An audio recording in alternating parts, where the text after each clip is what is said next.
피보나치로 매수 타점을 잡는 법을 한번 알아보겠습니다. 솔직히 피보나치만큼 직관적이고 또 잘 썼을 때 이 포텐셜이 높은 툴이 잘 없다고 생각을 해요. 저번 시간에서는 저희가 피보나치에 대해 기본적인 것들만 알아봤는데 이번 시간에는 조금 더 심화로 가서 실전 사용을 어떻게 하는지를 한번 알아보고 가도록 하겠습니다.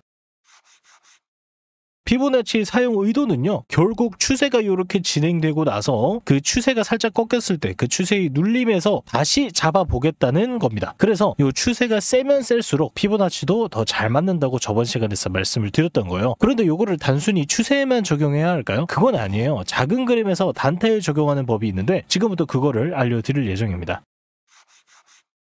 거두절미하고 피보나치 가장 효과적으로 사용하는 방법은 바로 이렇게 특징적인 장대 양봉 혹은 장대 음봉 캔들이 발견됐을 때 그 캔들의 몸통에 대보는 겁니다. 그냥 캔들은 아니고요. 무조건 장대 양봉, 장대 음봉처럼 추세가 특징적으로 세게 터진 캔들 몸통에 피보나치를 대보게 되면요, 이렇게 지지 혹은 저항 라인을 발견할 수가 있게 됩니다. 중요한 거는 요 양옆에 꼬리 제외하셔야 되고요. 무조건 몸통에만 이어주셔야 됩니다. 저번 시간에 제가 피보나치는 추세에 대고 그으라고 했던 거 기억나실지 모르겠어요. 장대 양봉도 결국 이렇게 작은 그림에서의 추세라고 볼 수 있기 때문에 맥락 자체는 똑같습니다. 하지만 요거는 단타나 스윙에서 쉽게 이용할 여지가 아주 많다는 게 중요하죠.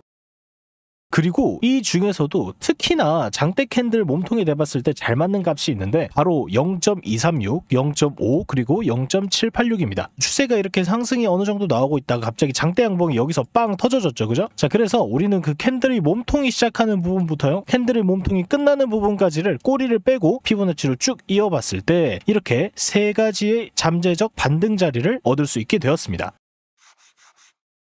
특히 이렇게 30분봉, 1시간봉, 4시간봉, 1봉, 주봉, 월봉 순으로 이 시간봉의 레벨이 점점 올라갈수록 이 캔들 몸통이 되고 피보나치를 그었을 때 적중률이 올라가게 됩니다. 두 번째 중요한 거는 바로 겹치는 자리를 찾는 거예요. 이 겹치는 자리를 찾는다는 게 뭐냐면요, 우리 지난 강의를 통해서 뭐 박스권도 봤을 것이고 오더블럭도 배웠을 것이고 차트 패턴, 그 다음에 기본적인 피보나치들도 배웠죠. 이런 것들을 통해서 지지와 저항 라인을 보는 능력이 생기게 되었습니다. 이런 방법들을 사용해서 찾아낸 지지 저항끼리 서로 겹치는 경우에는 그 신뢰도가 비약적으로 올라가게 됩니다. 우리는 요걸 이용해서 더욱 정확한 매수 매도 타점을 찾아낼 수가 있게 되는 거고요. 보시면은 여기가 지금 박스권이에요. 박스권이 이렇게 형성이 되어 있죠. 그런데 그 박스권의 상단 구간과 여기서 터진 장대 양봉의 중간, 그러니까 즉 0.5 값이 겹치는 모습 볼 수 있죠. 그러면은 나중에 내려왔을 때 여기는 중요한 지지라인, 2배로 중요한 지지라인이 된다는 거예요. 이번 시간에는 예시가 특히 중요하기 때문에 바로 예시 보고 가도록 하겠습니다.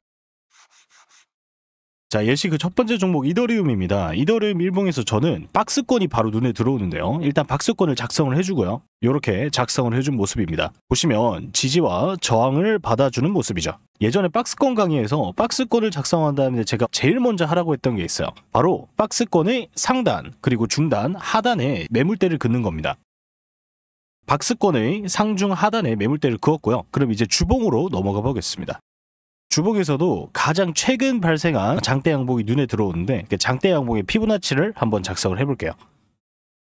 자, 피보나치를 작성을 했더니 눈에 띄는 매물대가 있어요. 바로 0.236과 0.786 라인입니다. 요 0.236과 0.786 라인은요, 각각 박스권의 상단과 그리고 박스권의 중단과 겹치고 있죠. 이렇게 됐을 경우에 만약에 나중에 가격이 하락한다 쳐도 박스권의 상단과 중단에서 이 겹치는 매물대에서 반등이 나올 확률이 굉장히 올라가게 됩니다. 자, 그럼 다음 종목인 에이브 한번 보고 가도록 하겠습니다. 예시 그 두 번째 종목인 에이브입니다. 에이브의 주봉이고요. 여기서 우리가 옛날에 배웠던 오더블럭 중에서도 캔들블럭이 확인이 되는 모습이죠. 바로 캔들블럭을 이렇게 작성해주고요. 캔들블럭도 역시나 중단 라인이 나중에 중요한 지지 혹은 저항으로 작용한다고도 말씀을 드렸어요. 그런데 이 캔들블럭의 그 중단 라인이 뭐랑 겹친다? 바로 요 장대 양봉의 절반 라인과 겹치고 있다라는 사실도 확인이 되죠. 이렇게 겹치는 모습입니다. 그렇게 됐을 때 만약에 나중에 떨어지다가 반등이 나온다면은 이 자리에서 굉장히 높은 확률로 강한 반등세가 나와줄 수가 있겠죠. 그래서 오늘은 이렇게 겹치는 자리까지도 한번 알아봤고요. 이런 자리들이 굉장히 중요하니까 한 번씩 다 보시길 바랍니다. 이렇듯 겹치는 자리는 아주 중요합니다. 이번 시간에는 피보나치 실전 사용에 대한 부분을 알아봤는데요. 숙지해두면 단타하실 때 굉장히 유효하니 꼭 복습을 해보시길 추천드리겠습니다. 제가 첫 번째 강의를 들을 때 왜 그렇게 특징적인 캔들과 장대 양봉, 장대 음봉이 집착했는지 그것들을 강조했는지 지금까지 강의를 쭉 봐주신 분들이면 슬슬 이해가 되실 거예요. 궁금하신 점 있으시면 댓글로 질문 남겨주시고요. 영상 유익하셨다면 좋아요와 구독 한 번씩 부탁드리겠습니다. 감사합니다.